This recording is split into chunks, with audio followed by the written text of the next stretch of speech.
ରାଉରକେଲାର ଛେଣ୍ଡରେ ଥିବା ଧାମରା ସଂଘ ପାରମ୍ପରିକ ମକର ମିଳନ ଓ 35ତମ ବାର୍ଷିକ ଉତ୍ସବ ବଡ଼ ଧୁମଧାମରେ ପାଳନ ହୋଇଯାଇଛି।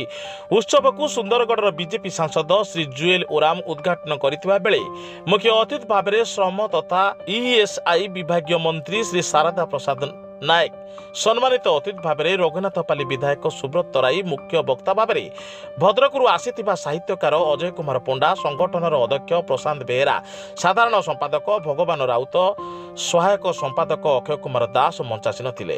ଅତିଥିଗଣ ଜଗନ୍ନାଥଙ୍କୁ ଦୀପ ପ୍ରଜ୍ୱଳିତ କରି କାର୍ଯ୍ୟକ୍ରମର ଶୁଭାରମ୍ଭ କରାଯାଇଥିଲା। ସାଂସଦ ଶ୍ରୀ ଓରାମ କହିଥିଲେ ଯେ ସମାଜର ଉନ୍ନତି ଓ ସମାଜ ସେବା ପାଇଁ ଧାମରା ସଂଘ ଭାଇଚାରା ସହ ସମାଜ ସେବାରେ କାର୍ଯ୍ୟରତ। ମୁଖ୍ୟ ଅତିଥି ଶ୍ରୀ ନାୟକ ତଥା ଅନ୍ୟାନ୍ୟ ଅତିଥିଗଣ ଧାମରା ସଂଘର କାର୍ଯ୍ୟପ୍ରଣାଳୀରେ ଭୂୟସୀ ପ୍ରଶଂସା କରିବା ସହ ଓ କହିଥିଲେ ଯେ ଧାମରା ସଂଘ ହେଉଛି ଏକ ପରିବାର ପରି ଦୁଃଖଦ ସମୟରେ ଲୋକଙ୍କ ସଙ୍ଗେ ଜଡ଼ିତ ରହି ଅସୁବିଧାର ଆଶୁ ସମାଧାନ କରିଥାଏ। ଉତ୍ସବରେ ଏକ ପୁସ୍ତକ ବିମୋଚିତ ହେବା ସହ ଅତିଥିମାନଙ୍କୁ ଉପଢୌକନ ଦେଇ ଗୌରବମଣ୍ଡିତ କରିଥିଲେ।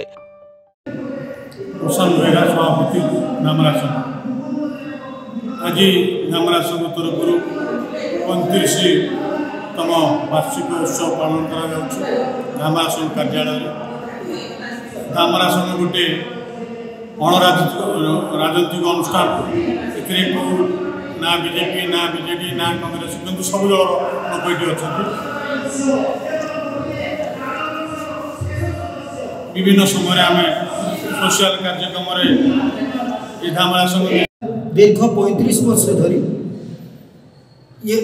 ভদ্রকর কলা, সংস্কৃতি, সাহিত্য, সঙ্গীত এবং এ মাটির সমস্ত অস্মিতাকে এ রাউরকেলা কাহিকি সমগ্র ওড়িশারে প্রচার প্রসার করিবারে নিরবচ্ছিন্ন সাধনা করুଛନ୍ତି। ଏହା ନିଶ୍ଚିତ ଭାବରେ ଆନନ୍ଦର କଥା, ଖୁସିର କଥା। ଆଜି ମୁଁ ଏଠି ମୁଖ୍ୟ ବକ୍ତା ଭାବରେ ଯୋଗଦାନ କରି ଦେଖିଲି ଯେ ସେମାନେ ପ୍ରାଣମୂର୍ଚ୍ଛା ଉଦ୍ୟମ କରୁଛନ୍ତି କେମିତି ଏ ଦେଶ ଓ ଜାତିର ମଙ୍ଗଳ ହେବ ଏବଂ ଯେଉଁ ଭଦ୍ରକ ମାଟିର ଯେଉଁ ଅସ୍ମିତା, ଯେଉଁ ଗୌରବ, କାହିଁକି ଭଦ୍ରକ ମାଟି ହେଉଛି ଯେ କନିକା ପ୍ରଜାନ୍ଦୋଳନର ମାଟି।